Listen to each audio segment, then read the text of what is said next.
Shalom Bapak Ibu yang terkasih dalam Tuhan. Kita masuk kepada program kita seminggu bersama dengan Sang Gembala, mengenal Sang Gembala pada hari yang kedua, di mana saya mengajak kita untuk melihat bagaimana Allah mengembalakan kehidupan Yakub di Sang Israel ini. Saudara yang terkasih, kalau kita melihat dari apa yang sudah saya berikan kemarin, kita akan memfokuskan diri pada bagian yang pertama, yaitu Kejadian pasal 48 ayat 15, ketika Yakub berkata, sebagai Allah yang telah menjadi gembalaku selama hidupku sampai sekarang. Artinya seluruh kehidupannya dia menilai dari ketika dia berjalan sampai dengan saat itu bahwa Tuhan menjadi gembalanya, sehingga dia mengakui Ha Elohim Haroe Oti. Ya, coba kita melihat apa yang ada di sini. Apakah Tuhan itu mengembalakan Yakub juga? Ya, coba kita lihat. Ini adalah tipe pertama dari sang domba, yaitu sang domba yang memberontak kepada pimpinannya. Saya bisa katakan demikian, kenapa saudara? Karena kalau kita lihat dalam Kejadian pasal 28 ayat 15 maupun 20 sampai dengan 21, ketika itu adalah Yakub di Betel dan dia melihat ada tangga ke surga dan malaikat Tuhan itu turun dan naik lewat tangga itu, memberikan berkat kepada manusia. Ya, nah di situ dikatakan bahwa sesungguhnya aku menyertai engkau dan akan melindungi engkau kemanapun engkau pergi, dan aku akan membawa engkau kembali ke negeri ini, sebab aku tidak akan meninggalkan engkau, melainkan tetap melakukan apa yang kujanjikan kepadamu.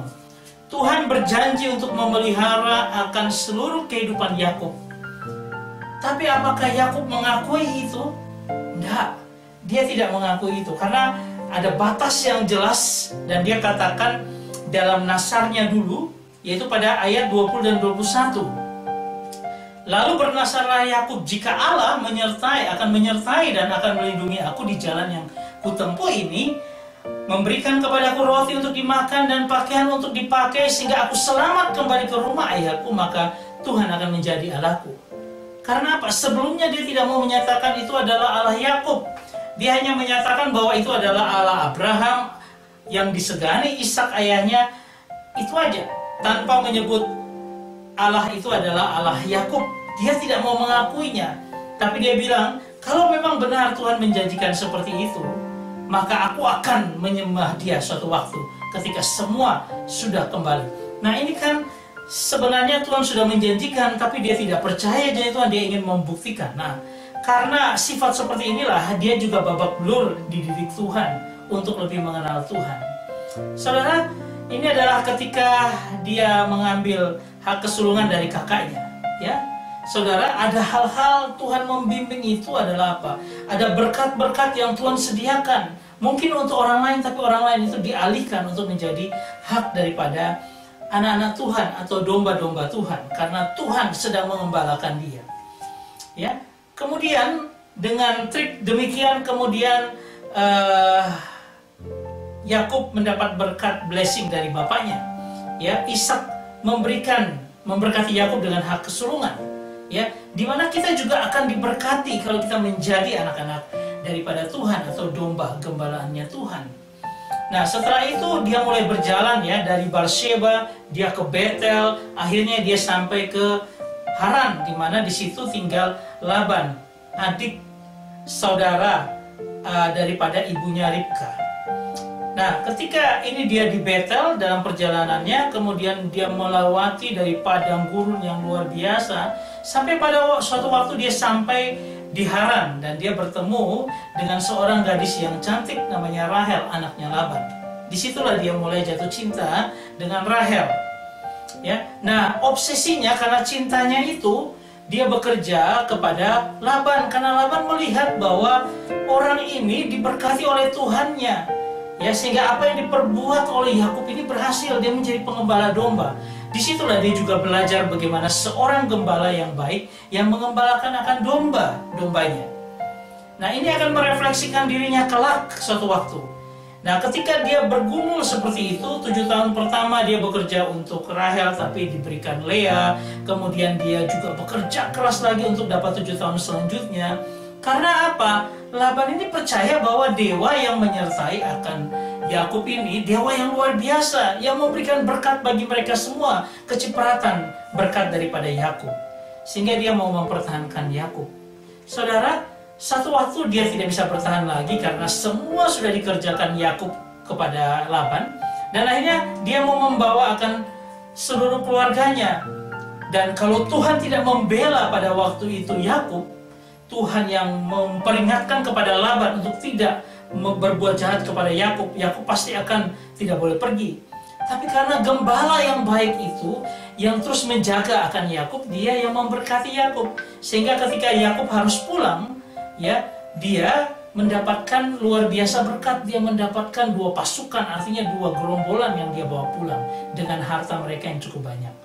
Nah, sebelum dia bertemu dengan Esau pada sebuah malam di tepian sungai Yabok, di situ dia bergumul dengan Tuhan. Dia seperti bergelut dengan seseorang, dan pada akhirnya dia dikatakan bahwa engkau melawan Allah dan manusia dan engkau menang. Dan Yakub menahan orang itu tidak boleh pergi kalau tidak memberkati, dan akhirnya Yakub diberkati menjadi Israel. Tetapi sebelumnya dia pangkal pahanya dipukul supaya dia terpelecok dan kakinya tidak bisa berjalan dengan normal. Saudara, itu semua ada makhluk masuk Tuhan dalamnya, karena Tuhan itu mengembalakan Yakub, ya, ketika dia bergumul dan dia menang. Ini adalah ketika dia pertama kali bertemu kakaknya. Nah, dia sangat hati-hati mau ketemu dengan kakaknya karena dia tahu kakaknya masih dendam kepadanya. Dan akhirnya dia membagi pasukannya 2 karena khawatir. Ya. Nah,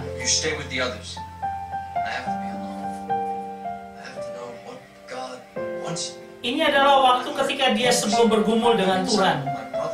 Ya, dan ketika dia sudah bergumul dengan Tuhan, kakinya terpelecok, baru dia menghadap Esau.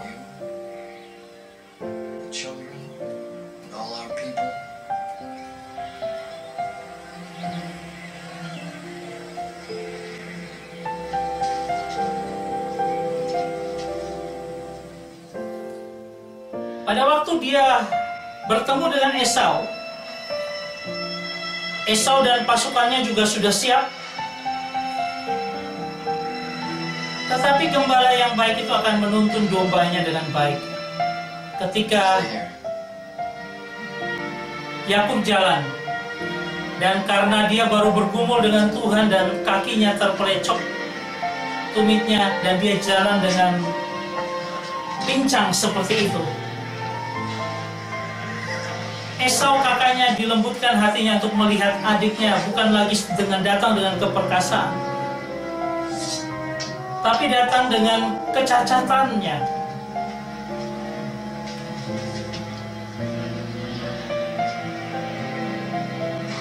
Dan hal itu meruntuhkan semua dendam yang ada pada Esau ketika melihat adiknya yang sudah bukan lagi adik yang dulu, tetapi sudah berubah. Yang pada akhirnya hatinya diberikan bagi adiknya, dia mengasihi kembali adiknya. Ini adalah Ishak ketika Ishak sudah meninggal, dan mereka 2 akhirnya rukun kembali.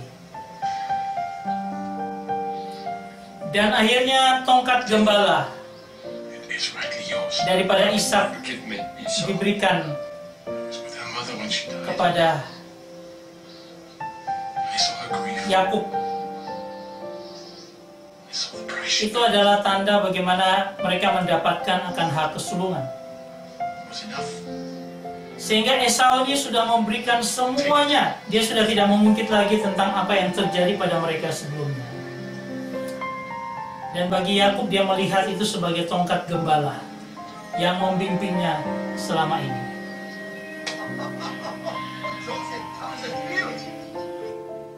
Saudara yang terkasih, apakah Tuhan mengembalakan Yakub dalam seluruh kehidupannya? Saya katakan iya. Karena pada akhirnya ketika dia sudah settle di tanah Kanaan, dia katakan begini pada Kejadian 33 ayat 20. Ia mendirikan mesbah di situ dan dinamainya itu Allah Israel adalah Allah. Dia sekarang mengaku bahwa Allah itu yang menjadi gembalanya, yang mengembalakan dia selama ini adalah Allah Yakub. Ya. Nah, dalam Kejadian 48 yang kita sudah baca, sesudah itu diberkatinya Yusuf, katanya nenekku dan ayahku Abraham dan Ishak telah hidup di hadapan Allah. Allah itu sebagai Allah yang telah menjadi gembalaku selama hidupku sampai sekarang. Sampai dengan detik itu dia mulai mengakui bahwa Adonai, ya, Yehova adalah gembalanya sampai dengan saat itu. Bahkan di dalam Ibrani disaksikan seperti ini, Ibrani 11 ayat 21. Karena iman maka Yakub ketika hampir waktunya akan mati, memberkati kedua anak Yusuf, lalu menyembah sambil bersandar pada kepala tongkatnya. Saudara, ketika dia mati, dia masih mengingat Tuhan. Dia mau katakan pada Tuhan, ini tongkat gembala, tongkat yang menuntun aku sampai aku berkelimpahan, sampai aku mati dengan penuh kebahagiaan. Dia katakan, itu imannya, itu belajarnya Yakub kepada Tuhan yang adalah gembalanya. Ya, saudara, coba kita refleksikan ini dalam kehidupan kita. Ya, seperti apa refleksinya bagi kita saat ini? Saya mau katakan bahwa apakah Tuhan Adonai sudah mengembalakan kita? Ataukah kita menjadi seperti seorang Yakub yang memberontak dan tidak mau digembalakan oleh Tuhan Allah Israel?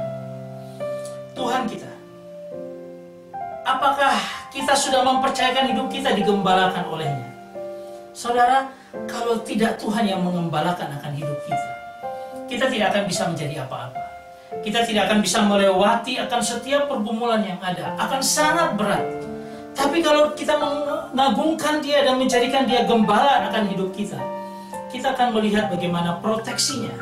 Dan kita tidak akan pernah takut lagi, kita tidak akan pernah ragu lagi, dan kita tidak pernah khawatir lagi. Karena apa? Kita percaya Dia yang mengembalakan hidup kita, yang akan memimpin hidup kita dari sekarang sampai detik kita akan kembali pulang ke surga. Seperti yang Yakub katakan, seumur hidupnya Tuhan mengembalakan. Kadang kita akan menjadi gembal atau domba yang nakal, tapi Tuhan tetap tidak akan melepaskan kita karena kita anak-anaknya.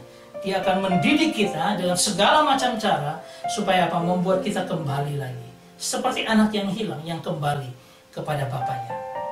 Saya berharap ini menjadi berkat dalam kehidupan kita untuk membawa kita melewati akan pandemi yang ada saat ini, supaya kita tidak takut, kita tidak ragu, kita tidak khawatir, karena Dia yang mengembalakan kita.